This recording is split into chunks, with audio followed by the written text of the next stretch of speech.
Malakas ang buhos ng ulan.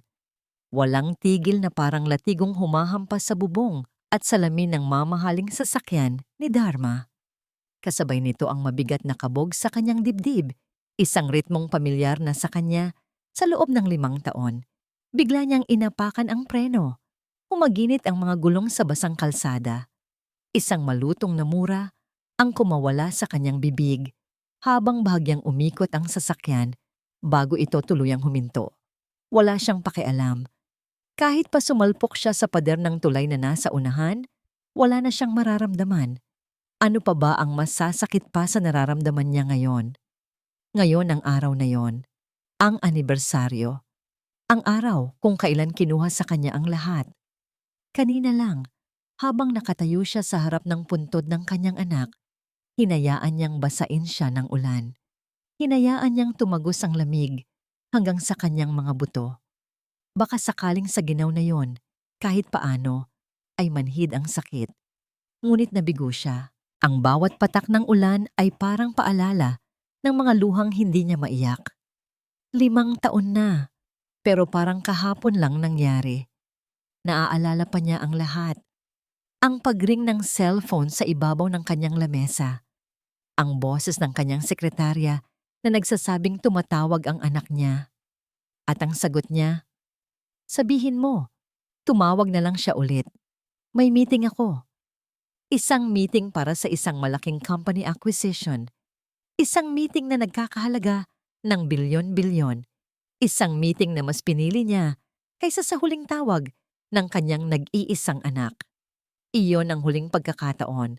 Pagkatapos niyon, ang sumunod na tawag na natanggap niya ay mula na sa pulis. Isang aksidente, isang truck na nawalan ng preno. Ngayon, heto siya. Nagmamaneho sa gitna ng unos, dala-dala ang bigat ng isang desisyon na habang buhay niyang pagsisisihan. Habang tinatahak niya ang daan sa ilalim ng isang lumang tulay para iwasan ang trapiko, biglang may naaninag ang kanyang mga headlights sa dilim. Isang gumagalaw na anino. Automatiko siyang nagmenor. Kinukusot ang mga mata. Sa una ay inakala niyang isa lamang iyong malaking basurang tinatangay ng hangin. Ngunit habang papalapit siya, unti-unting nabuo ang isang imahe na nagpatigil sa paghinga niya. Hindi lang yun anino. Tao, mga bata. 3 sila. Magkakadikit na parang mga kuting na naghahanap ng init sa katawan ng isa't isa. Ang isa, na mukhang pinakamatanda, ay nakayakap sa 2 mas maliliit pa na halos magkasing edad. Nababalot sila ng maruruming kumot at mga karton. Pero hindi yun ang nakapukaw sa atensyon ni Dharma. Ang mga mata ng batang babae.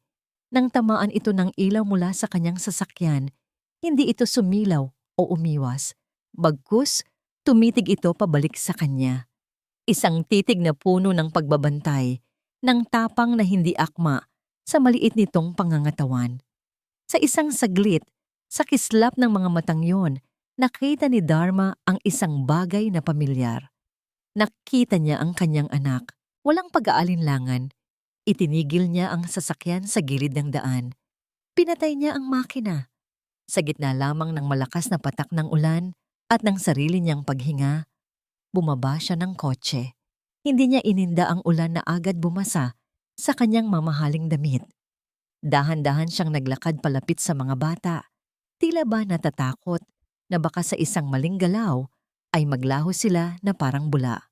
Nang makalapit siya, hinubad niya ang kanyang coat.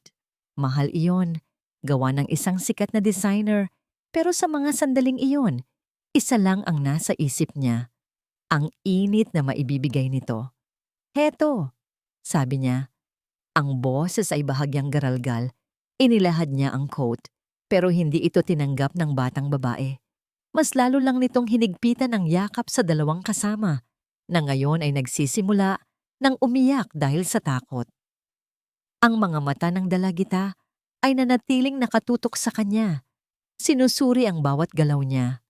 Isang maliit na mandirigma na handang protektahan ang kanyang nasasakupan. "Hindi ko kayo sasaktan," mahinahong sabi ni Dharma. "Gusto ko lang kayong tulungan." Alam niyang walang kwenta ang mga salita.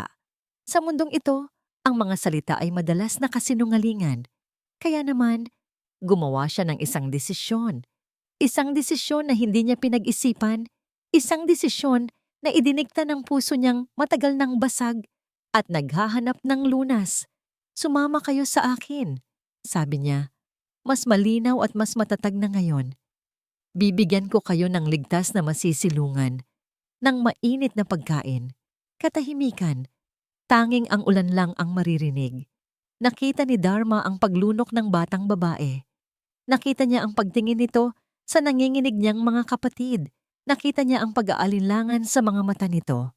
At pagkatapos, nakita niya ang dahan-dahang paggalaw ng kamay nito. Hindi para abutin ang coat na inaalok niya. Dahan-dahan itong dumampot ng isang matulis na bato mula sa lupa. Mahigpit niya itong hinawakan. Ang mga buto sa kanyang maliliit na daliri ay halos lumitaw na. Itinutok niya ito sa direksyon ni Dharma, isang babala. Lumayo po kayo sa amin. Ang katahimikan, iyon ang naging kasama ni Sari sa loob ng 5 taon.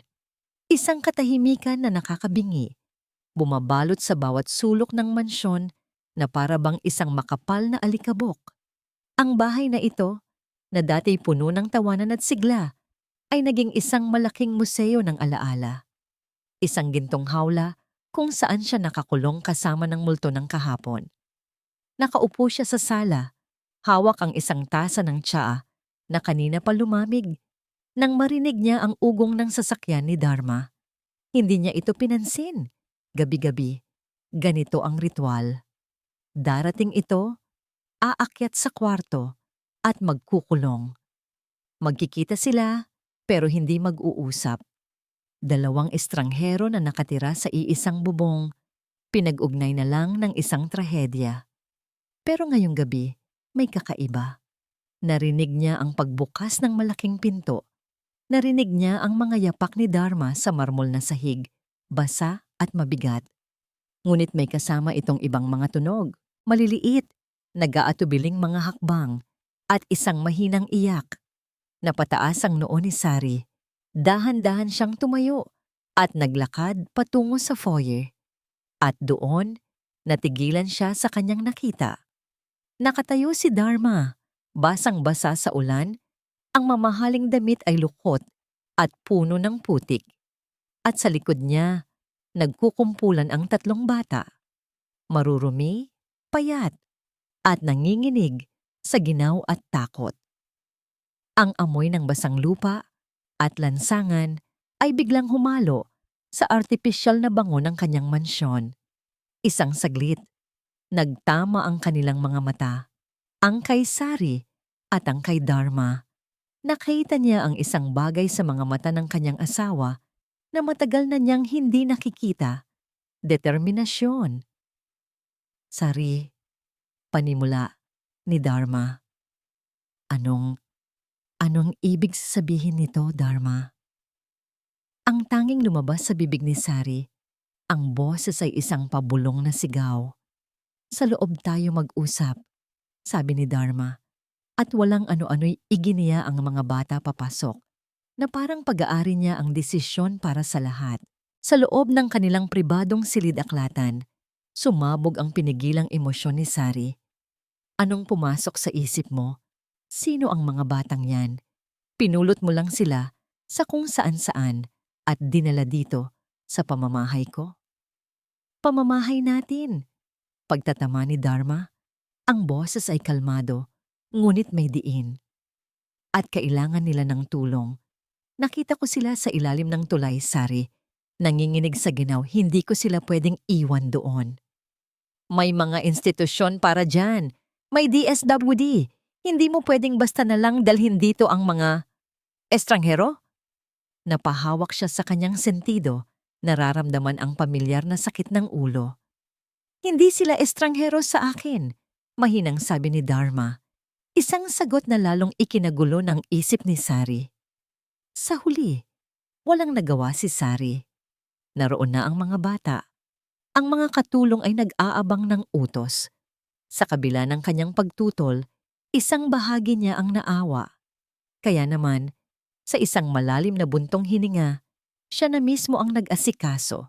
Manang, pakihandaan po sila ng damit at mainit na paligo. At maghain na rin po kayo para sa kanila. Utos niya. Ang boses ay walang emosyon. Ang hapunan na yon ang pinakakakaiba sa lahat.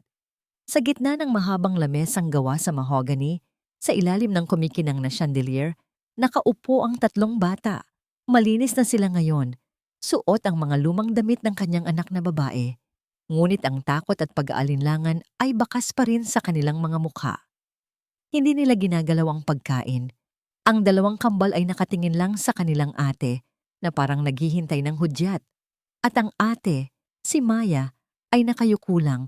Ang mga kamay ay nasa ibabaw ng kanyang kandungan. Si Sari, na nakaupo sa kabilang dulo, ay hindi makakain. Pinagmamasdan niya lang sila. Pinagmamasdan niya ang batang babae. Ang buhok nito, ang hugis ng mukha. May kung anong nagpapaalala sa kanya. Biglang gumalaw si Maya. Kumuha ito ng isang pirasong pandesal. Hindi niya ito kinain. Sa halip, maingat niya itong pinaghati-hati sa tatlo. Ibinigay niya ang 2 piraso sa kanyang mga kapatid. At ang pinakamaliit na bahagi ay itinira para sa sarili. Isang simpleng kilos, pero para itong pana na tumusok sa puso ni Sari. Pagkatapos ng hapunan, habang nag-aayos ang mga katulong, nakikita ni Sari si Maya na nakatayo sa labas ng isang pamilyar na pinto. Ang pinto ng kwarto ni Ana, ang kanyang anak. Ang kwartong hindi na nabuksan sa loob ng 5 taon. Dahan-dahan siyang lumapit. Akala niya ay mararamdaman niya ang galit, ang pagkasuklam na may ibang dumudungis sa sagradong lugar na yon. Pero wala. Maganda ba? Tanong ni Sari. Ang boses ay mahina. Nagulat si Maya. Humarap ito, handang tumakbo. "Huwag kang matakot," sabi ni Sari. Binuksan niya ang pinto. Ito ang kwarto ng anak ko, si Ana. Pumasok sila sa loob. Ang lahat ay nasa ayos na para bang natutulog lang ang may-ari at babalik anumang oras. May mga manika sa kama, mga libro sa estante. Nilapitan ni Sari ang isang picture frame sa ibabaw ng mesa.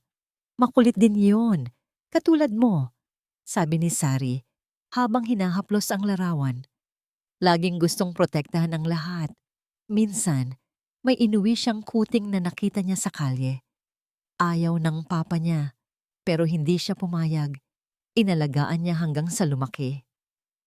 Hindi sumagot si Maya. Nakatayo lang ito sa tabi niya, nakikinig. At sa katahimikan sa pagitan nilang dalawa, sa unang pagkakataon, sa loob ng mahabang panahon, naramdaman ni Sari na hindi siya nag-iisa sa kanyang kalungkutan. Biglang tumunog ang doorbell. Isang hudyat na tapos na ang panandaliang kapayapaan. "Naku, baka sina Sir Ramon na yan," sabi ng isang katulong. Maya-maya pa, pumasok na sa sala ang kapatid ni Dharma na si Ramon, kasama ang asawa nitong si Clarissa. Si Clarissa, na laging may matamis na ngiti, ngunit may matalim na tingin. "Kuya! Sari!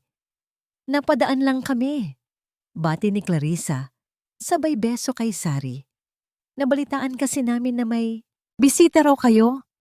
Ang nangiti ni Clarissa ay hindi umabot sa kanyang mga mata habang tinitingnan nito.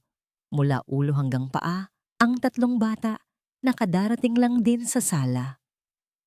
"They are adorable," sabi niya. Ang boses ay tumutulo sa peking paghanga. "Saan niyo naman sila nakuha?" Pilit nang ngumiti si Sari, ramdam ang tensyon sa hangin. It's a long story. Hindi nagtagal ang mag-asawa. Ngunit bago sila umalis, niyakap ni Clarissa si Sari ng mahigpit. "Mag-iingat ka, Sari, ha?" bulong nito. Mahirap pagkatiwalaan ang mga taong hindi natin kilala ang pinanggalingan. Nang makaalis na sila at pasakay na sa kanilang sasakyan, nawala ang nangiti sa mukha ni Clarissa. Kinuha niya ang kanyang cellphone at nagdial ng isang numero. "Hello?"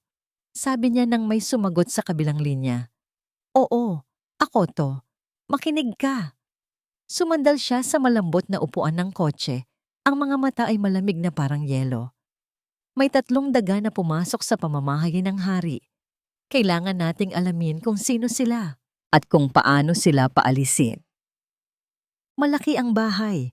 Iyon ang unang napansin ni Maya. Sobrang laki na parang pwede nang maging isang buong barangay ang loob nito. Malambot ang sahig, hindi katulad ng matigas at malamig na semento sa ilalim ng tulay. Ang mga ilaw ay para maliwanag pa sa buwan at ang hangin ay mabango. Hindi amoy usok at basura, pero hindi siya nagpasilaw. Sa 10 taon niya sa mundo, natutunan na niyang ang lahat ng maganda ay may katumbas na panganib. Ang mababait na ngiti ay madalas na may itinatagong maitim na balak. At ang mga pangako ay madalas na napapako. Kaya naman, kahit na malambot ang kama at masarap ang pagkain, hindi nawala ang kanyang pagiging alisto. Gabi-gabi, bago matulog, tinitiyak niyang nakasara ng mahigpit ang pinto ng kwarto kung saan sila pinatuloy. Naglalagay pa siya ng upuan sa harap nito para marinig niya kung may magtatangkang pumasok. Ang dalawa niyang kapatid, sina Bito at Bituin, ay mabilis na nasanay. Para sa kanila, isa itong paraiso. May mga laruan, may masarap na gatas, at may malambot na unan. Pero si Maya hindi. Nakikita niya ang lahat bilang isang pansamantalang panaginip na anumang oras ay pwedeng maging isang bangungot. Ang lalaki, si Dharma, ay laging wala. Umaalis ng maaga, umuuwi ng gabi na. Mabait ito, pero may distansya. Ang babae naman, si Sari, ay laging nandyan lang. Gumagalaw na parang anino sa sarili nitong bahay. May lungkot sa mga mata nito na naiintindihan ni Maya. Isang lungkot na katulad ng sa kanya. Isang gabi, habang mahimbing na natutulog ang kanyang mga kapatid, dahan-dahang bumangon si Maya. Nag-ipon na siya ng ilang pirasong tinapay mula sa mga nakaraang hapunan at isinilid niya ito sa isang maliit na supot na tela. Ito na ang gabi. Tatakas sila. Mas mabuti na ang bumalik sa ilalim ng tulay. Oo, mahirap doon, maginaw at gutom. Pero at least, malaya sila. At least alam niya kung paano sila protektahan doon. Dito, sa Hawlang Ginto, hindi niya alam kung saan nagmumula ang panganib. Dahan-dahan niyang binuksan ang pinto. Hinawakan niya ang kamay ng natutulog na si Bituin. Ngunit bago pa niya ito magising, isang malumanay na boses ang pumigil sa kanya. Maya? Napalingon siya. Nakatayo sa may pintuan si Sari, suot ang isang puting bestida na para bang isa siyang aparisyon sa dilim. Hindi kumilos si Maya. Inaasahan na niya ang sigaw, ang galit, pero wala. Sa halip, lumapit si Sari. Tumingin ito sa supot ng tinapay sa kanyang kamay at pagkatapos ay sa mga kapatid niyang natutulog. Alam kong natatakot ka, mahinang sabi ni Sari. Pero maniwala ka, ligtas kayo dito. Hindi pa rin sumagot si Maya. Umupo si Sari sa gilid ng kama. Napansin niya ang isang gasgas sa binti ni Maya. Halika, gagamutin natin yan, sabi niya. Kumuha siya ng first aid kit mula sa banyo. Habang nililinis niya ang sugat, nagsimula siyang magkwento. Alam mo ba, ang anak kong si Ana, napakalikot din. Minsan, umakyat yan sa puno ng mangga sa hardin. Ayun, nahulog. Nagkaroon ng malaking bukol sa noo. Isang maliit na ngiti ang sumilay sa labi ni Sari. Pero imbes na umiyak, tinawanan niya lang. Sabi niya, okay lang mama. At least, nakuha ko yung pinakamatamis na mangga. Sa unang pagkakataon, naramdaman ni Maya ang pagluwag ng buhol sa kanyang dibdib.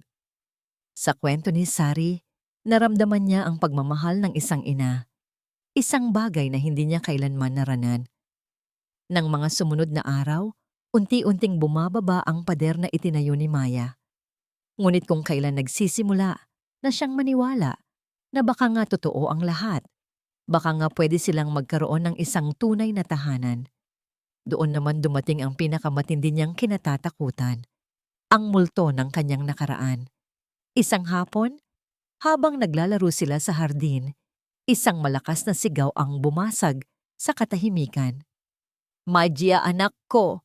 Nasaan ang mga anak ko? Nanigas si Maya sa kanyang kinatatayuan. Kilala niya ang boses na yon. Ang boses na laging kasunod ay sakit at takot. Mula sa malaking gate ng mansyon, isang lalaki ang pilit na pumapasok, nakikipagtulakan sa mga security guard. Si Marco, ang kanilang ama. Pero hindi lang ito basta pagdating. Sa labas ng gate, nagkukumpulan na ang mga taong may dalang kamera. Mga reporter, nagsimulang umiyak sina Bito at Bituin at tumakbo palapit kay Maya. Niyakap niya sila ng mahigpit. Ang katawan ay nanginginig. Lumabas si Dharma mula sa loob ng bahay. Ang mukha ay nag-aapoy sa galit. Sumunod sa kanya si Sari. Ang mukha ay puno ng pag-aalala. Ibalik niyo sa akin ang mga anak ko, sigaw ni Marco. Umarte na parang isang kaawa-awang ama. Ang mga mata ay puno ng pekeng luha. Ninakaw niyo sila sa akin. Dahil mayaman kayo, akala niyo makukuha niyo ang lahat. Sunod-sunod ang flash ng mga kamera. Ang mga reporter ay nagsisigawan ng mga tanong. Naging isang sirko ang harapan ng mansyon. Isang palabas na si Marco ang bida at sina Dharma at Sari ang kontrabida. Sa gitna ng kaguluhan, nakita ni Maya ang isang pamilyar na kotse na nakaparada sa di kalayuan. Sa loob nito, nakaupo si Clarissa, ang babaeng palaging nakangiti. Pero ngayon, hindi ito nakangiti. Mayroon lamang isang malamig at kontentong ekspresyon sa mukha nito habang pinapanood ang lahat. Si Clarissa ang may pakana nito. Alam ni Maya. Lumabas si Dharma sa gate para harapin ang gulo. Humarap ito sa mga kamera, sa mga reporter, at sa lalaking nagpapanggap na ama. Ngunit bago pa man siya makapagsalita, sumigaw ulit si Marco, mas malakas, mas puno ng drama, habang nakaturo ang daliri diretso sa mukha ng bilyonaryo. Ibalik mo sa akin ang mga anak ko, magnanakaw. Ang flash ng mga kamera ay parang kidlat na gumuguhit sa madilim ng kalangitan. Ang sigawan ng mga reporter ay mas malakas pa sa kulog. At sa gitna ng lahat ng ito, nakatayo si Dharma, matatag na parang isang pader na bato, habang ang mga akusasyon ni Marco ay parang putik na ibinabato sa kanya. Magnanakaw! Ang salitang yon ay umalingaw-ngaw. Tumagos ito sa pader ng mansyon, sa pandinig ng kanyang mga katulong, at higit sa lahat, sa puso ni Nasari at ng tatlong batang nasa likod niya. Ito na ang digmaan. At sa digmaang ito, si Dharma ay nasa kanyang teritoryo. Hindi na siya ang lalaking nalulunod sa kalungkutan sa ilalim ng ulan. Ngayon, siya si Dharma Saavedra, ang bilyonaryo, ang CEO, ang lalaking sanay na makuha ang lahat ng gusto niya.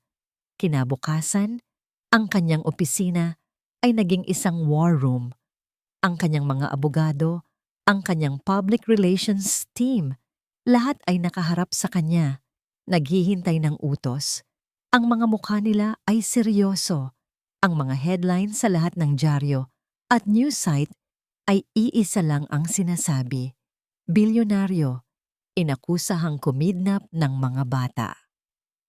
Gusto kong malaman ang lahat tungkol sa Marco na yan. Malamig na utos ni Dharma. Ang mga daliri ay magkasalikop sa ibabaw ng kanyang mamahaling mesa. Hanapin niyo ang pinakamarumi niyang sikreto. Bawat kasalanan, bawat pagkakamali. Gagamitin natin ang lahat laban sa kanya. I want him buried. Sir, medyo agresibo po yan, sabi ng pinuno ng PR team. Baka mag-backfire. Ang publiko ay laging kumakampi sa underdog. I don't care about the public. Halos isigaw ni Dharma. Sabay tayo. I care about those kids.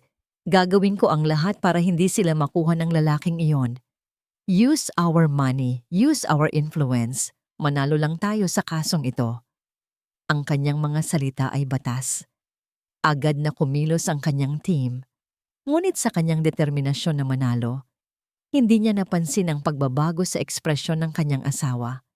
Gabi-gabi, ang kanilang hapagkainan ay nagiging lugar ng tensyon. Nakausap ko ang mga abogado kanina, sabi ni Dharma isang gabi, habang hinihiwa ang kanyang steak. Nalaman natin na may record pala ng pagnanakaw ang Marco na yon. Isang maliit na kaso, pero pwede nating gamitin. Hindi sumagot si Sari. Nakatitig lang ito sa kanyang plato. Sari, narinig mo ba ako? Tanong ni Dharma. Oo, narinig kita. Sagot ni Sari. Ang boses ay walang buhay. Dharma, hindi ito isang business deal. Hindi ito isang kumpanya na kailangan mong pabagsakin. Ano ang pinagkaiba? Giit ni Dharma. May kalaban tayo at kailangan nating manalo. Ang pinagkaiba ay buhay ng mga bata, ang pinag-uusapan natin. Biglang tumaas ang boses ni Sari. Ang mga mata ay nangingilid sa luha. Hindi laruan ng mga bata, Dharma. Hindi ito negosyo. Hindi mo ba nakikita? Habang abala ka sa pagpaplano ng giyera mo, ang mga bata, lalo na si Maya, ay unti-unting bumabalik sa dati. Nagkukulong na naman sila sa kwarto. Hindi na naman sila nagsasalita. Natigilan si Dharma. Kailangan natin silang ipaglaban, Sari. Ito ang tanging paraan. Ang kailangan nila ay maramdaman na pamilya tayo. Umiiling na, sabi ni Sari. Ang kailangan nila ay pagmamahal at seguridad, hindi mga headlines sa dyaryo. Kailan mo ba huling kinausap si Maya? Kailan mo ba siya tinanong kung kumusta siya? Hindi nakasagot si Dharma. Ang mga tanong ni Sari ay tumama sa kanya na parang sampal. Ang unang araw sa korte ay isang sirko. Puno ng media ang courtroom. Si Marco ay naroon, umiiyak, suportado ng isang magaling na abogadong halatang binayaran ng kung sino. Sa kabilang panig, naroon si Dharma at ang kanyang pangkat ng pinakamahal na abogado sa bansa. Iniharap ng abogado ni Marco ang isang madamdaming salaysay. Isang mahirap na ama na nagkahiwalay sa kanyang asawa, nawalan ng trabaho at pansamantalang ipinagkatiwala ang mga anak sa isang kamag-anak. Ngunit pagbalik niya, wala na raw ang mga ito. At ngayon, nalaman na lang niyang nasa kamay na sila ng isang makapangyarihang bilyonaryo. Isang kasinungalingan, pero magaling ang pagkakasalaysay. Ang simpatya ng mga tao sa korte ay nasa kanya. Habang nagaganap ang lahat ng ito, si Maya, na pinilit na dumalo, ay nakaupo lang sa isang sulok, nakikinig sa lahat ng kasinungalingan. Nakikita niya ang pag-arte ng kanyang ama at nararamdaman niya ang tingin ng lahat ng tao na para bang siya ang may kasalanan. Unti-unti, muling tumitigas ang puso niyang nagsisimula ng lumambot.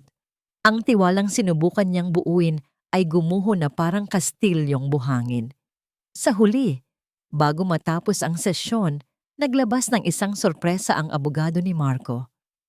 Your Honor, sabi nito, para patunayan ang sinseridad ng aking kliyente, nais naming ipresenta ang mga birth certificate ng 3 bata.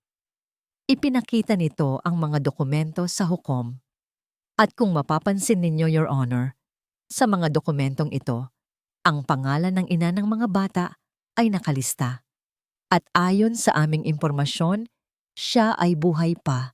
Hindi siya nawawala, Your Honor. Siya ay nasa isang lugar at naghihintay na muling makapiling ang kanyang mga anak. Nagulat ang lahat, lalo na si Dharma at Sari. Dahil dito, pagpapatuloy ng abogado, hinihiling namin sa korte na ipahanap ang ina ng mga bata, si Althea Reyes, upang malaman ang buong katotohanan sa kasong ito. Napukpok ng hukom ang kanyang martilyo, isang utos ang ibinaba, hanapin ang ina. Ang balitang yon ay parang isang bombang sumabog. Isang panibagong twist sa istorya, isang panibagong hadlang. Pag-uwi nila, ang katahimikan sa loob ng sasakyan ay mas mabigat pa kaysa dati.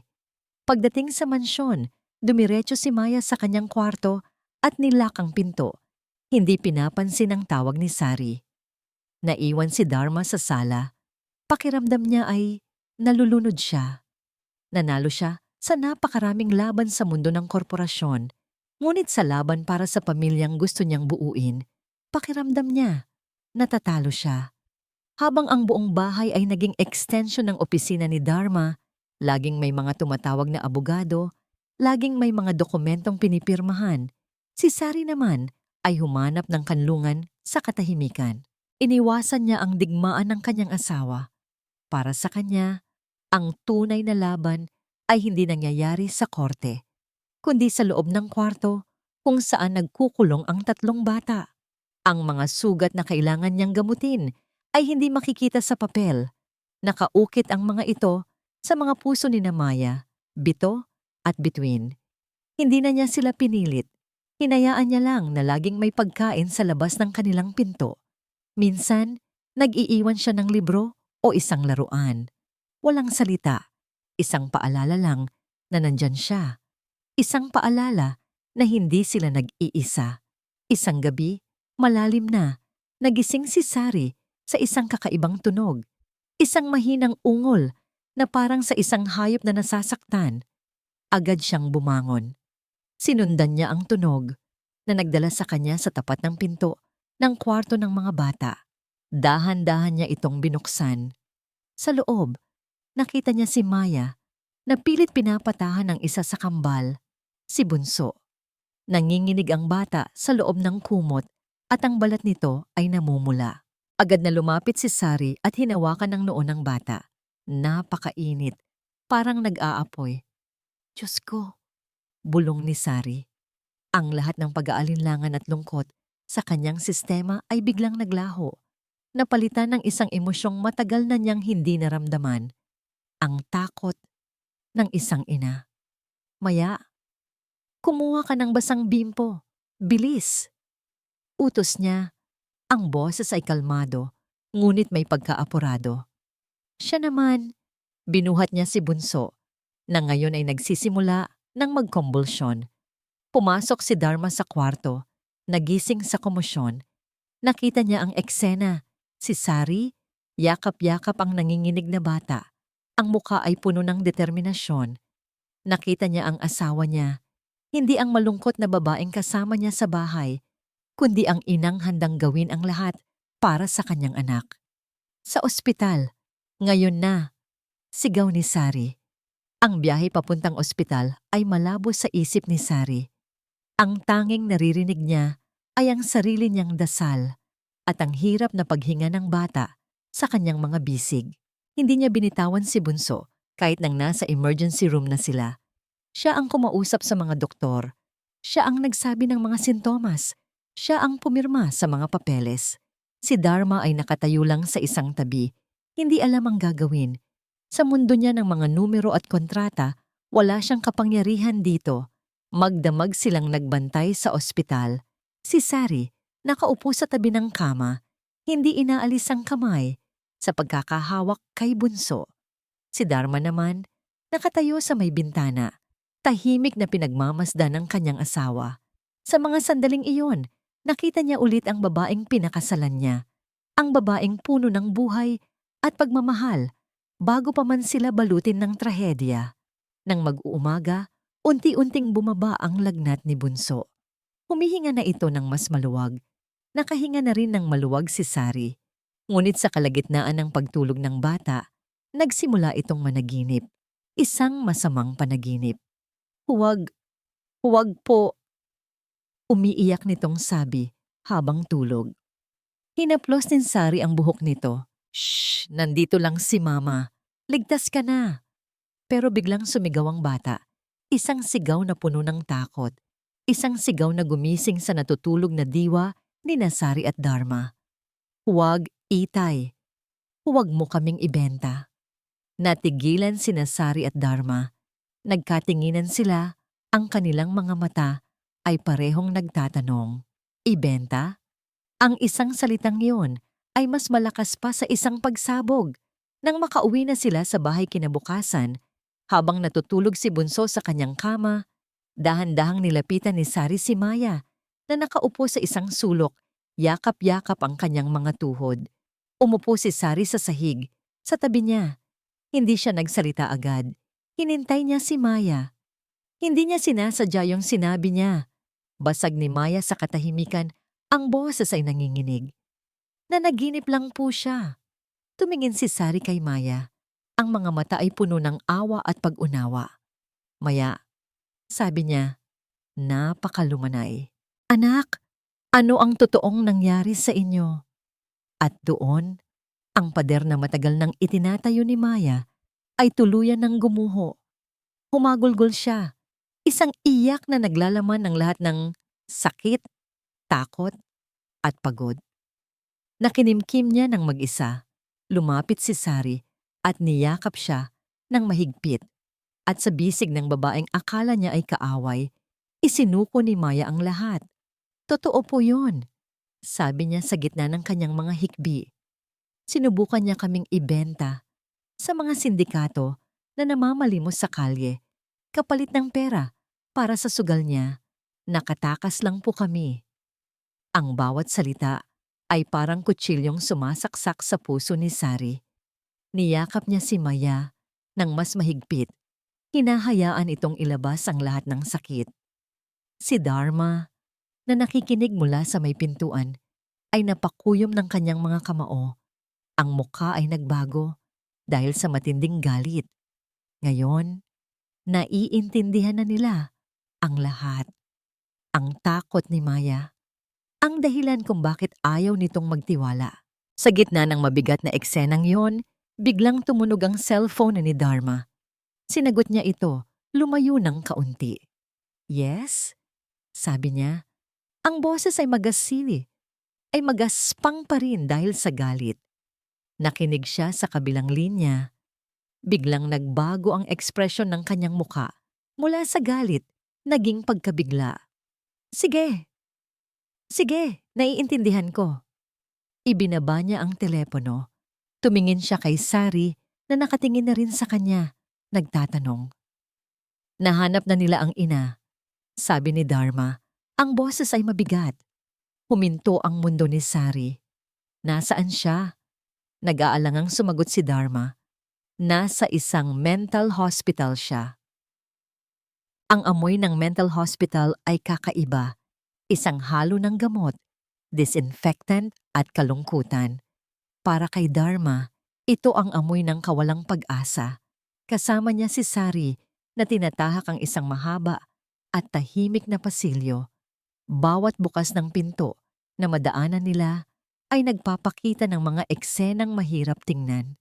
Mga taong nakatulala sa kawalan, nagsasalita mag-isa o umiiyak ng walang dahilan. Nahanap nila ang kwarto ni Althea Reyes sa dulo. Nakaupo ito sa sahig sa isang sulok, yakap-yakap ang sarili at marahang umuuga-uga. Ang dati magandang mukha na nakita nila sa litrato ay ngayoy blanko. Ang mga mata ay walang buhay. Althea? Tawag ni Sari. Ang boses ay malumanay. Walang reaksyon. Para silang hangin na dumaan. Sinubukan ni Dharma. Ginang Reyes, nandito kami para sa mga anak ninyo. Sina Maya, Bito, at Between. Sa pagbanggit ng mga pangalan, biglang tumigil sa pag-uga ang babae. Dahan-dahan itong nag-angat ng tingin, ngunit ang mga mata nito ay hindi nagpakita ng pagkilala, kundi ng matinding takot. Wala sila dito, nanginginig niyang sabi. Kinuha niya sila. Bigla itong nagsisigaw, isang sigaw na puno ng sakit at paghihinagpis. Agad na pumasok ang mga nurse para pakalmahin siya, habang sina Dharma at Sari ay tahimik na lumabas, dala-dala ang bigat ng kanilang nakita. Sa korte, ang impormasyon tungkol sa kalagayan ni Althea at ang testimonya tungkol sa tangkang pagbebenta ni Marcos sa mga bata ay inilatag ng mga abogado ni Dharma. Para sa kanila, ito na ang alas. Ito na ang magpapanalo sa kaso. Pero hindi nila inasahan ang galing ni Clarissa sa likod ng mga eksena. nang ang panig na ni Marco ang magsalita. Ang kanilang abogado, na malinaw na pinupondohan ni Clarissa, ay nagpakita ng isang matalinong kontra-atake. Your Honor, hindi po namin itinatanggi ang kasalukuyang kalagayan ni Ginang Reyes, panimula ng abogado. Ngunit ang tanong ay, ano ang nagtulak sa kanya sa ganitong kalagayan? Isang masipag na ina, bigla na lang nawala sa katinuan. Bakit? Naglakad ito sa harap ng hukom. Ang aming teorya, Your Honor, ang pagkawala ng kanyang mga anak, ang ginawa ng pamilya Saavedra, ang pagkuha nila sa mga bata nang walang pahintulot, ang siyang nagdulot ng matinding trauma sa isang nag-aalalang ina. Nagbulungan ang mga tao sa courtroom. At tungkol naman sa testimonya ng bata, pagpapatuloy nito, gaano tayo kasigurado na hindi ito itinuro lang? Isang bata na nasa poder ng isang makapangyarihang pamilya, isang pamilyang desperado na manalo sa kasong ito.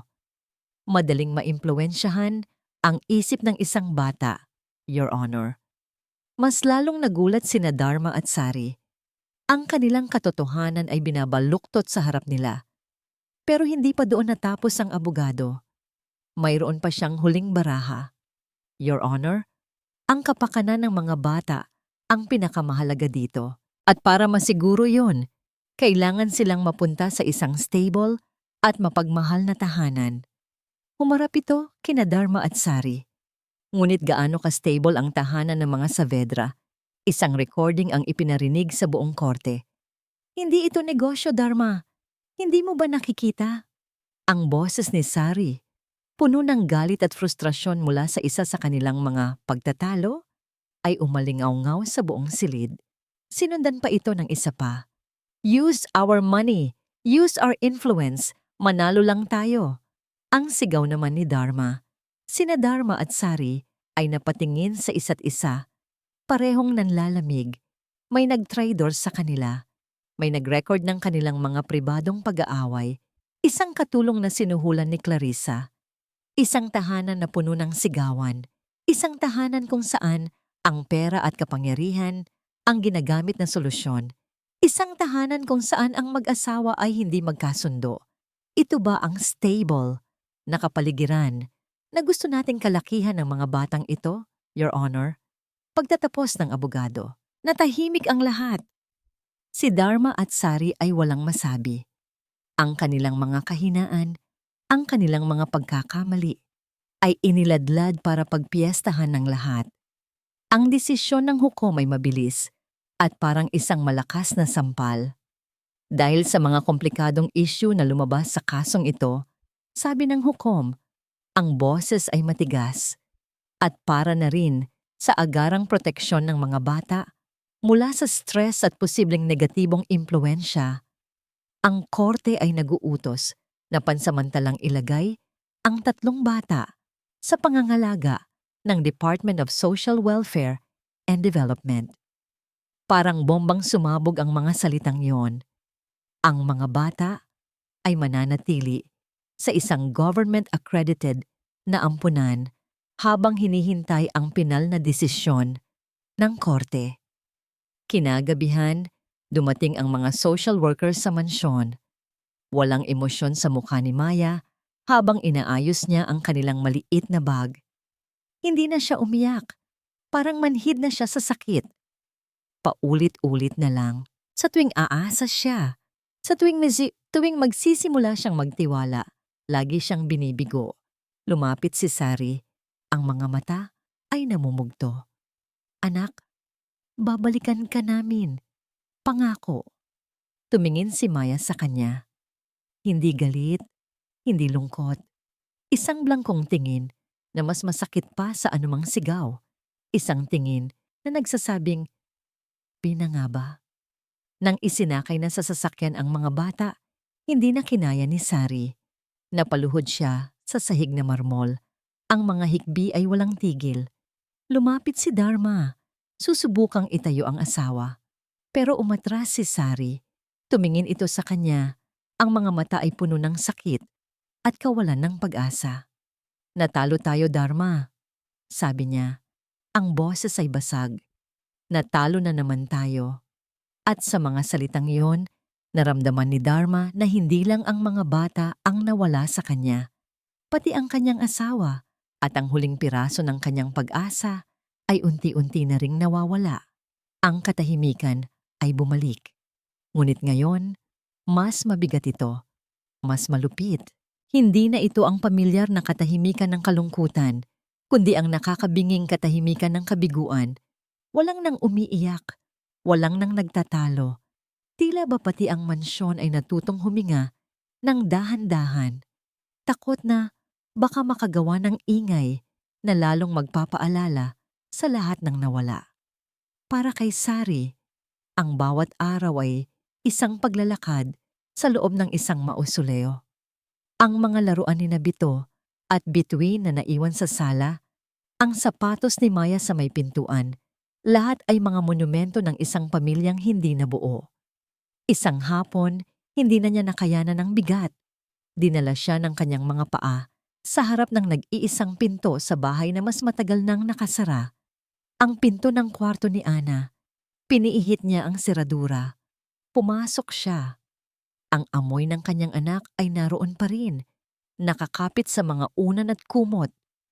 Umupo siya sa kama nito, niyakap ang isang manikang panda. Dito, sa wakas, bumuhos ang mga luhang kanina pa niya pinipigilan. Sa gitna ng kanyang pag-iyak, napansin niya ang isang kahon sa ilalim ng kama. Isang kahon na may nakasulat na galihim ni Ana. Ang kahon na pinagtaguan nito ng mga pinakamahalagang gamit. Binuksan niya ito.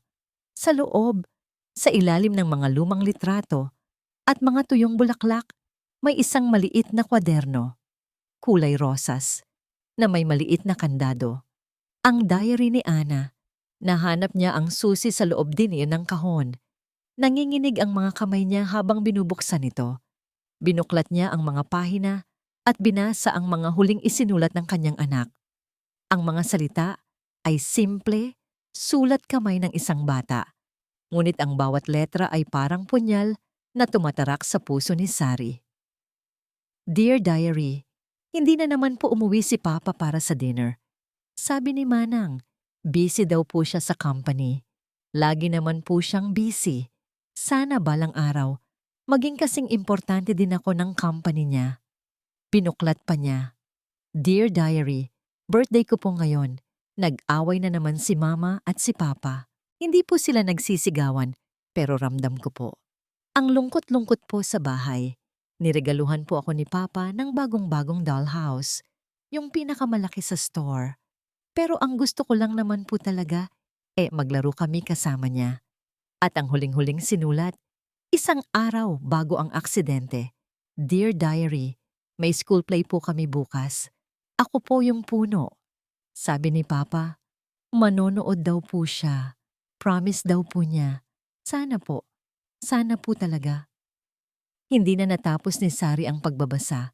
Napahagulgol siya, niyakap ang diary na para bang iyon na mismo ang kanyang anak. Ngayon niya lang naunawaan, hindi lang isang aksidente ang kumuha sa kanyang anak. Matagal na pala siyang nawawala sa kanila, unti-unti.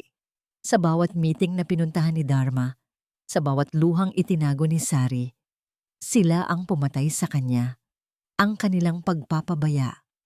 Dala-dala ang diary, bumaba si Sari. Nakita niya si Dharma sa library, nakaupo sa dilim, hawak ang isang baso ng alak, nakatulala sa kawalan. Mukha itong mas matanda ng 10 taon. Hindi nagsalita si Sari. Dahan-dahan lang niyang inilapag ang diary sa lamesa sa harap nito. Bukas sa huling pahina. Kinuha ito ni Dharma, ang nooy nakakunot. Sinimulan niyang basahin. Nakita ni Sari ang unti-unting pagbabago sa mukha ng kanyang asawa. Ang pagkawala ng tigas, ang pagguho ng pader na matagal na nitong itinayo. Isang butil ng luha ang pumatak mula sa mata ni Dharma, tumulo sa pahina ng diary. Sinundan pa ito ng isa at isa pa, hanggang sa hindi na niya napigilan.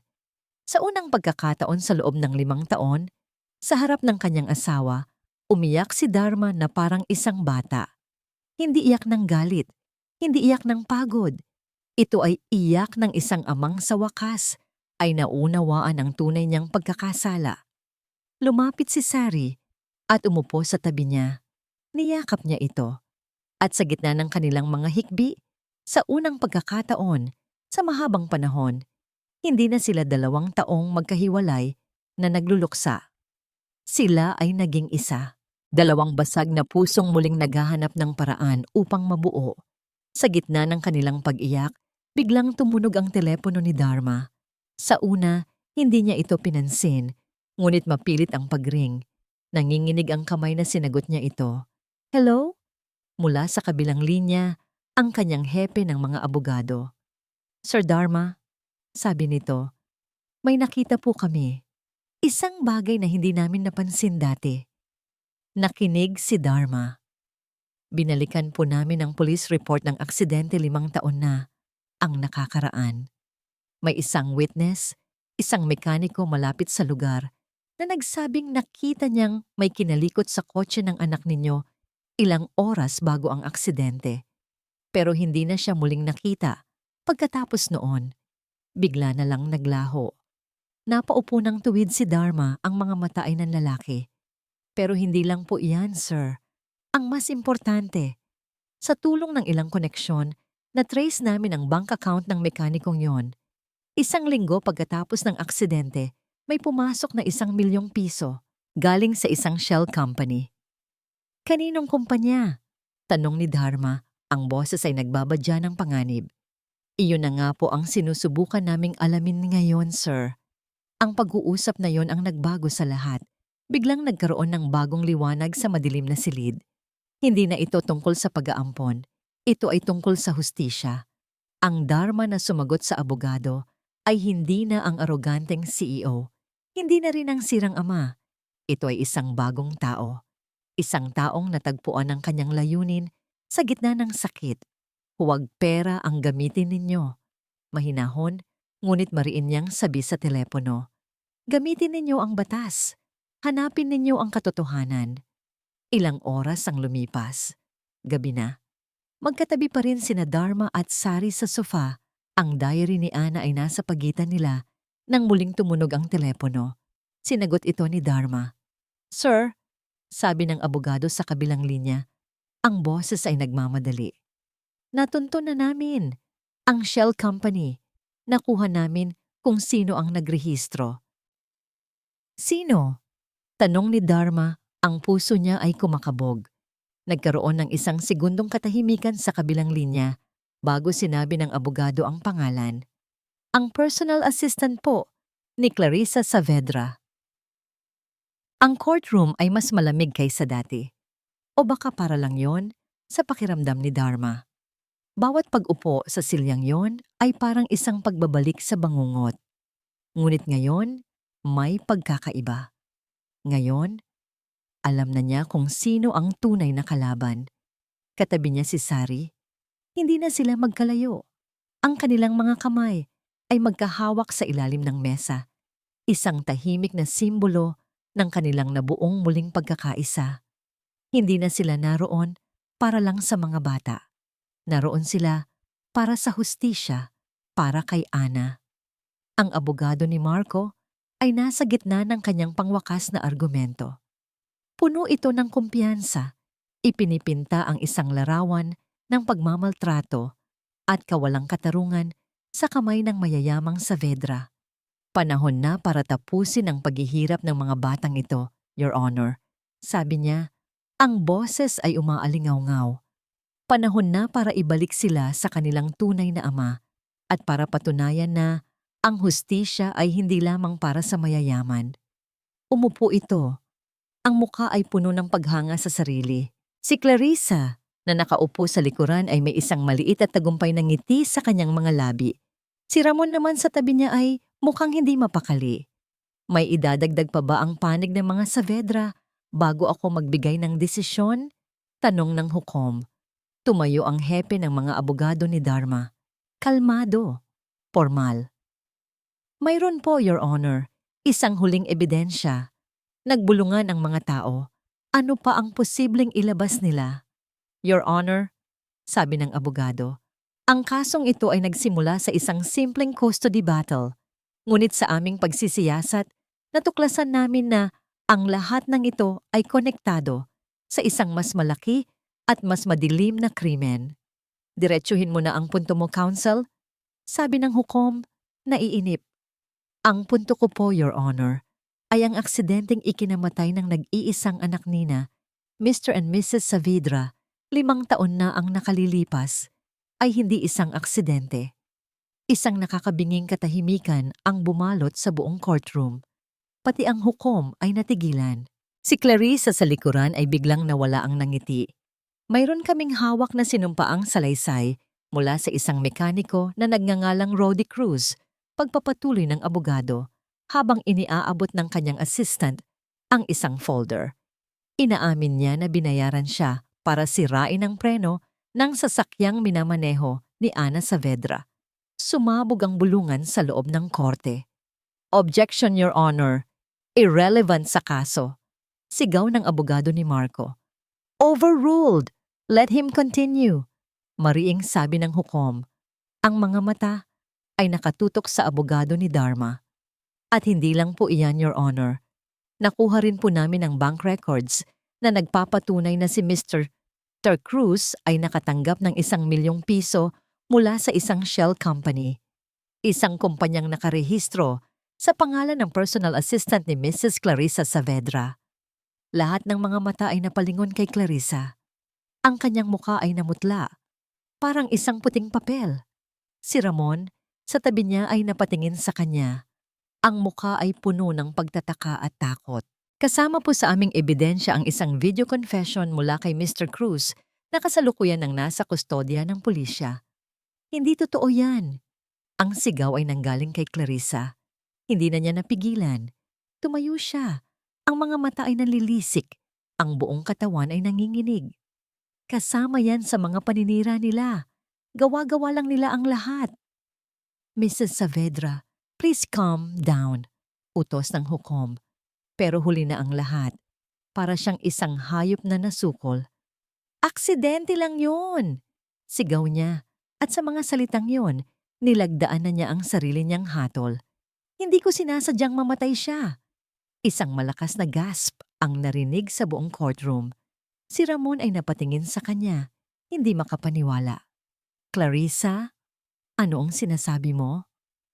Si Dharma at Sari ay kapwa natigilan. Ang sakit ng katotohanan ay parang lason na kumakalat sa kanilang mga ugat. Ang babaeng ito, ang hipag nila, ang tiyahin ng kanilang anak, ang pumatay sa kanya. Guards, sigaw ng hukom, pinupukpok ang kanyang martilyo. Arrest her! Nagsimula ang kaguluhan. Habang papalapit ang mga pulis kay Clarissa, nagsimula itong magwala, manulak at sumigaw. Si Marco, ang peking ama, ay dahan-dahang tumayo at sinubukang tumakas sa gitna ng gulo. Pero hinarang na rin siya ng ibang mga pulis. Sa gitna ng lahat ng ingay, ng sigawan, at ng pag-flash ng mga kamera, tumayo ang hukom. Bumaling siya hindi kina Dharma o sa mga abogado. Bumaling siya sa isang witness stand sa gilid kung saan tahimik na nakaupo si Maya, kasama ang isang social worker. Nakita ng bata ang lahat. Narinig niya ang lahat. Nang medyo humupa na ang gulo, at nailalabas na si Clarissa, ang hukom ay bumaba mula sa kanyang mataas na pwesto. Lumapit siya kay Maya. Ang kanyang muka ay hindi na mukha ng isang hukom, kundi ng isang mapag-arugang lolo.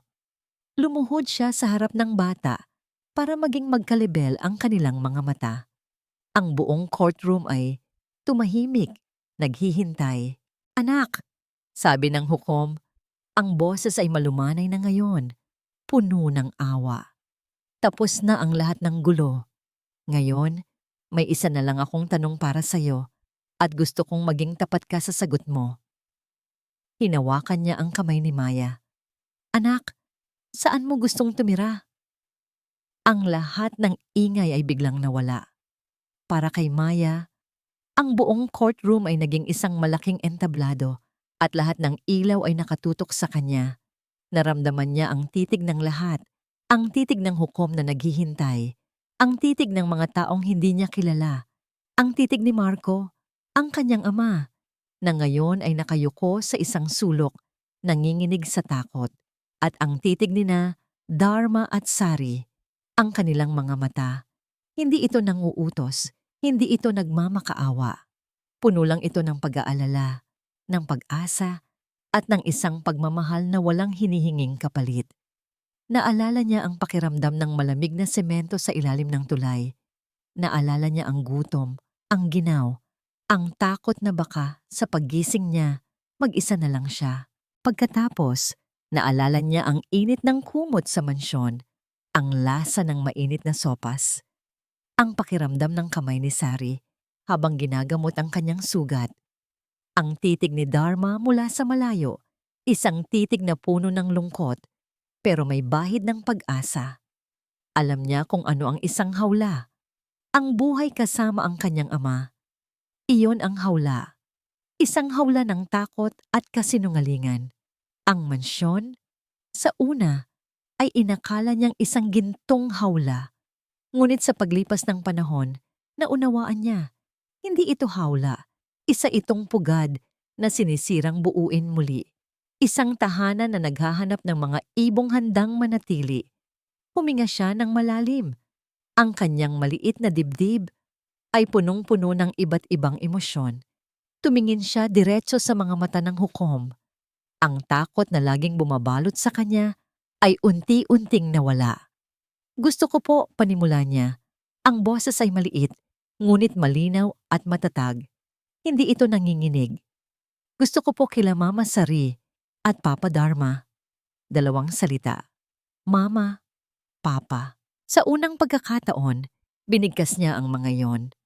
At sa pagbigkas niya, naramdaman niyang may nabuong tulay sa pagitan niya at ng mag-asawang nakatingin sa kanya. Isang tulay na hindi na masisira ni numan. Isang nangiti ang sumilay sa labi ng hukom. Isang tunay na ngiti. Pinukpok niya ang kanyang martilyo sa huling pagkakataon. The case is closed. Nang mga sumunod na sandali, ay malabo sa isipan ni Maya. Ang alam lang niya, tumatakbo na siya. Tumatakbo palayo sa social worker, palayo sa nakaraan, at patungo sa 2 taong nakabukas ang mga bisig para sa kanya. Naramdaman niya ang yakap ni Sari, isang yakap na puno ng init at luhang masaya. Naramdaman niya ang kamay ni Dharma sa kanyang buhok, isang kamay na malaki at magaspang, pero puno ng proteksyon. Maya-maya pa, ang mga kapatid niyang sina Bito at Bituin ay kasama na rin sa yakap. At sa unang pagkakataon, ang kanilang pamilya ay buo. Sa harap ng batas at sa mata ng isa't isa. Ilang buwan ang lumipas. Ang mansyon ay hindi na tahimik. Napalitan na ito ng tunog ng tawanan, ng habulan sa pasilyo, at minsan, ng mga alitan ng magkakapatid. Buhay na buhay ito. Isang hapon, isinama sila ni Dharma at Sari sa isang lugar na tahimik at puno ng mga puno. Isang sementeryo. Magkahawak kamay silang 5 habang papalapit sa isang puntod na gawa sa puting marmol. Ana Saavedra, minamahal na anak. Inilapag ni Sari ang isang bungkos ng mga puting bulaklak. Si Dharma naman ay umupo sa damuhan, kinandong si Bunso. Siya si Ate Ana nanyo. Mahinang sabi ni Sari. Hinahaplos ang pangalang nakaukit sa bato. Kung nandito lang siya, sigurado akong magiging masaya siyang makilala kayo. Mahilig siyang maging ate. Hindi nagsalita si Maya. Lumapit lang siya sa puntod. Dahan-dahan niyang hinawakan ang malamig na marmol. Salamat ate. Bulong niya, na siya lang at ang hangin ang nakakarinig. Dahil sa'yo, may pamilya na ulit kami. Tumingin siya sa likod. Nakita niya si Dharma na nakangiting nakatingin sa kanya. Si Sari, na may mga luha sa mata, pero ngumingiti rin. Nakita niya ang kanyang mga kapatid na naghahabulan sa damuhan. Hindi na ito isang panaginip. Totoo na ito. Ang huling eksena ay hindi sa loob ng korte, hindi sa ilalim ng tulay, at hindi sa sementeryo. Ito ay sa hardin ng mansyon, sa ilalim ng sikat ng araw. Naghahabulan ng 3 bata, Ang kanilang mga tawa ay sumasabay sa ihip ng hangin. Sa isang bench sa di kalayuan, magkatabing nakaupo sina Dharma at Sari. Hindi na sila mga estranghero. Ang mga kamay nila ay magkahawak, ang kanilang mga balikat ay magkadikit. Pinapanood nila ang kanilang mga anak, ang kanilang pamilya. Isang pamilyang hindi binuo ng dugo, kundi ng mga basag na pirasong pinili na maghilom ng magkakasama. Ang dating gintong hawla ay isa na ngayong tunay na tahanan. Ang mga unang buwan ay parang isang panaginip na nagkatotoo. Ang mansyon, na dati isang malamig na libingan ng mga alaala, ay napuno ng ingay na dala ng buhay. May mga krayo lang nagkalat sa sahig, may maliliit na sapatos sa may pintuan, at may halakhak na umaalingaw-ngaw sa mga pasilyo. Para kay Sari, ito ang musika na matagal nang hinahanap ng kanyang puso. Pinilit nilang maging normal. Si Dharma, sa kauna-unahang pagkakataon, ay natutong umuwi ng maaga. Tinuturuan niya si Bito na magbisikleta. Nagbabasa siya ng mga kwento para kay Bituin bago matulog. At si Sari, buong puso niyang ibinuhos ang sarili sa pagiging isang ina.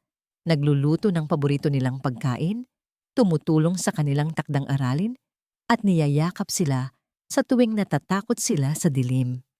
Ngunit ang paraiso ay laging may mga lamat. At ang mga lamat na ito ay nagsimulang lumitaw ng si Maya ay pumasok na sa isang regular na eskwelahan. Sa una, masaya si Maya. Sabik siyang matuto, magkaroon ng mga kaibigan. Ngunit ang anino ng nakaraan ay mahaba at mabilis siyang sinundan nito hanggang sa loob ng silid-aralan. Bata sa tulay! Bata sa tulay! Kantyaw ng isang batang lalaki isang araw habang recess. Hindi siya yung kinidnap daw ng mayaman. Sabi naman ng isa pa. Narinig ko kay Mami. Ampon lang daw yan. Basura na pinulot lang. Sabi ng isa. Ang boses ay puno ng pangungutya. Ang salitang iyon, basura, ay tumama kay Maya na parang sampal. Biglang bumalik ang lahat. Ang ginaw, ang gutom, ang pakiramdam na wala siyang halaga. Hindi siya nagsalita. Hindi siya lumaban. Kinimkim niya ang lahat sa loob. Napansin ni Sari ang pagbabago. Ang dating masayahing si Maya ay muling naging tahimik at malayo. Madalas itong nakakulong sa kwarto. Isang gabi, habang tinutulungan niya itong magbihis, nakita niya ang isang malaking pasa sa braso nito. Anak, anong nangyari dito? Tanong ni Sari.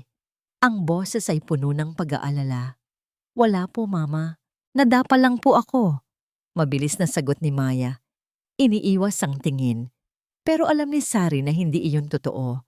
Kinabukasan, kinausap niya ang guro ni Maya at doon niya nalaman ang lahat. Ang panunukso, ang bullying, ang pagtulak sa kanya ng mga kaklase niya sa playground. Nang gabing iyon, sumiklab ang isang pamilyar na pagtatalo sa pagitan ni Sari at Dharma. Ilipat natin siya ng eskwelahan. Agad na suhestyon ni Dharma. Ang boses ay umuusok sa galit. Isang exclusive school kung saan mas mahigpit ang mga bata. Kakausapin ko ang principal bukas na bukas din. Babayaran ko kung magkano ang kailangan. Umiling si Sari. Ang puso ay kumikirot. Hindi, Dharma. Hindi na naman pera ang solusyon. Anong gusto mong gawin natin, Sari? Hayaan na lang natin siyang masaktan? Ang gusto ko, turuan natin siyang lumaban. Sabi ni Sari. Ang mga mata ay determinadong nakatingin sa kanyang asawa. Kung itatago natin siya, kung ililipat natin siya sa tuwing may problema, anong matututunan niya? Na ang sagot sa lahat ng problema ay tumakbo? Na kailangan niya ng isang gintong hawla para lang maging ligtas? Natigilan si Dharma. Ang mga salita ni Sari ay isang sampal sa katotohanan. Kailangan niyang malaman na hindi siya defined ng nakaraan niya. Pagpapatuloy ni Sari na ang pangalan niya ay hindi bata sa tulay o ampon. Kailangan niyang mahanap ang sarili niyang boses. Walang nagawa si Dharma kundi sumang-ayon. Kinagabihan, pinuntahan ni Sari si Maya sa kwarto nito. Ngunit hindi niya ito doon natagpuan. Narinig niya ang isang mahinang tunog mula sa kabilang silid, ang lumang kwarto ni Ana. Dahan-dahan niyang binuksan ang pinto. Nakita niya si Maya na nakakatayo sa harap ng aparador ng mga litrato ni Ana. Hawak nito ang isang picture frame. Sa litrato, nakangiti ang isang batang babae. Yakap-yakap ang kanyang mga magulang. Isang perpektong pamilya. Mama? Tanong ni Maya, hindi lumilingon. Ang boses ay basag na parang bubog. Lumapit si Sari. Kung nandito po si Ate Ana, huminto ito, lumunok. Mamahalin niyo pa rin po ba kami? Ang tanong ni Maya ay parang isang matulis na patalim na bumaon ng diretso sa puso ni Sari. Hindi ito isang tanong ng pagkamausisa. Ito ay isang tanong na nagmula sa pinakamalalim na takot ng isang batang minsang naramdaman na siya ay isang pagkakamali, isang bagay na maaaring itapon at palitan. Lumapit si Sari. Hindi siya sumagot agad. Sa halip, niyakap niya si Maya mula sa likuran. Ipinatong ang kanyang baba sa balikat nito. Sabay nilang tiningnan ang litrato ni Ana. Alam mo ba, panimula ni Sari, ang boses ay mahina, ngunit matatag. Noong nawala ang Ate Ana mo, akala ko katapusan na ng mundo ko. Akala ko hindi na ako muling sasaya. Naging anino na lang ako sa sarili kong bahay. Huminga siya ng malalim. Nang dumating kayo, inamin ko. Sa simula, nakikita ko siya sa'yo. Hinahanap ko siya sa mga kilos mo, sa mga mata mo. Akala ko, isa kang pamalit. Isang paraan para maibsan ang sakit. Naramdaman ni Sari ang paninigas ng katawan ni Maya. Pero mali ako. Pagpapatuloy niya, mas hinigpitan ng yakap. Dahil habang tumatagal, habang nakikilala kita, nakikita ko ang tapang mo, ang pagmamahal mo sa mga kapatid mo, ang talino mo. Nakita kita hindi bilang pamalit kay Ana. Nakita kita bilang ikaw, bilang si Maya. Hinarap niya ang bata para magkatitigan sila. Hinawakan niya ang pisngi nito, pinunasan ang luhang hindi namamalayan ni Mayang tumutulo na pala. Maya, pakinggan mo ako. Ang pagmamahal namin kay Ana ay hindi kailanman mawawala. Pero hindi ibig sabihin noon na babawasan ang pagmamahal namin para sa'yo at para kina Bito at Bituin.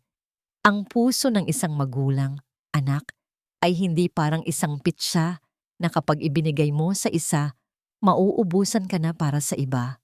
Lumalaki ito. Nagkakaroon ito ng mga bagong silid para sa bawat bagong pagmamahal. Ang pagdating ninyo ay hindi pumalit sa nawala sa amin, sabi ni Sari. Ang sarili niyang mga mata ay nangingilid na rin sa luha. Ang pagdating ninyo ang nagturo sa amin kung paano magmahal muli. Kayo ang nagligtas sa amin. Sa mga salitang iyon, gumuho ang huling pader sa puso ni Maya. Humagulgol siya at sa pagkakataong ito, hindi na ito iyak ng takot, kundi iyak ng paglaya. Niyakap niya si Sari ng mahigpit.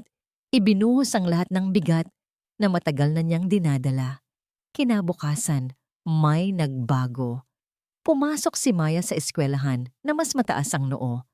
Nang oras ng recess, muli siyang pinalibutan ng mga batang nanunukso. Ayan na si Pulubi! Sigaw ng isa. Hindi kumibo si Maya. Tiningnan niya lang sila, isa-isa. Ano, di ka magsasalita? Dila mo, kinain ng daga. Pangaasar pa ng isa. Hindi, sagot ni Maya. Ang boses ay kalmado. Hindi kinain ng daga. Gagamitin ko lang sa mga taong mahalaga. Natigilan ang mga bata. Oh, tumira ako sa ilalim ng tulay. Pagpapatuloy ni Maya, ang boses ay mas lumalakas. Oo, ampon ako. Pero hindi ako basura. Huminga siya ng malalim. Inaalala ang mga salita ni Sari. May pangalan ako. Ako si Maya Saavedra. At kung may problema kayo doon, sa inyo na yon, hindi sa akin. Pagkatapos noon, tinalikuran na niya sila. at naglakad palayo. Ang mga bata ay naiwang nakanganga, walang masabi. Nang hapong yon, isang itim na kotse ang huminto sa tapat ng eskwelahan. Bumaba mula rito si Dharma, suot ang kanyang business suit, pero ang mukha ay hindi mukha ng isang CEO, kundi ng isang ama. Naghihintay siya sa labas ng gate. Nang makita siya ni Maya, nagulat ito. "Papa, anong ginagawa niyo dito?" Ngumiti si Dharma. "Sinusundo ka." Simpleng sagot niya. "Namiss kita eh." Habang naglalakad sila papunta sa kotse, tinanong ni Dharma, "Kumusta ang araw mo?" Tumingin si Maya sa kanya at sa unang pagkakataon, nagkwento siya. Kinuwento niya ang lahat. Hindi nagalit si Dharma. Hindi siya nagbantan na kakausapin ng principal. Nakinig lang siya. Nang matapos si Maya, tumango-tango lang si Dharma. "Alam mo anak," sabi niya, habang pinagbubuksan ito ng pinto ng kotse, "sa mundo ng negosyo, ang pinakamahalagang aral na natutunan ko ay ito. Hindi mo kontrolado ang sasabihin ng ibang tao tungkol sa'yo. Ang tanging kontrolado mo ay kung paano ka tutugon. At ang pinakamagandang tugon ay ang maging matagumpay." Ngumiti siya. "I'm proud of you, Maya Saavedra." Ang mga salitang yon, para kay Maya, ay mas mahalaga pa kaysa sa lahat ng ginto sa mundo. Pag-uwi nila, ang bahay ay puno ng masarap na amoy ng nilulutong pagkain.